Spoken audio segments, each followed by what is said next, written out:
Good morning mga idol. Ito na po yung niluluto ni Kuya Lars ngayong umaga, no? Nag-ano tayo ng chicken estofado, guys. Hindi ko na pinakita yung ating pag-prepare ng ulam, ano, na madalian na po kasi tayo, tinanghali ako ng gising, guys. Ayan. Pinalalambutan na natin.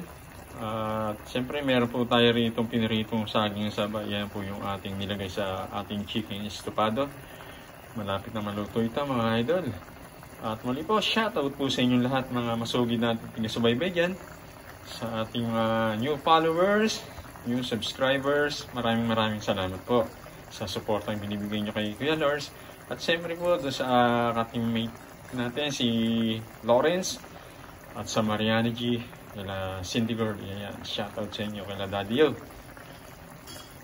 Po, samahin niyo po si Kuya Lars hanggang sa maluto itong ating ulam, ano?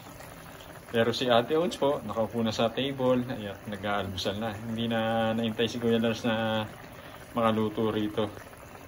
Ayan guys, muli po uling inyong subaybayan ito hanggang sa maya-maya. Ayan. Ayan na nga guys, luto na yung ating chicken estofado, ano? Dumating na tayo sa part na titikman na ni Kuya Lars, guys. Ayan.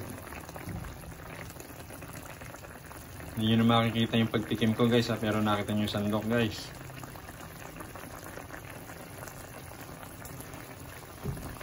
Wow! Masasabi mo, katakam-takam. So, tara guys. Naka-ready na po yung aming hapagkainan ni Ate Oats, ano? Iniintay niya na po kasi ito. Tara guys, kain po tayo. Muli po. Ingat-ingat tayo.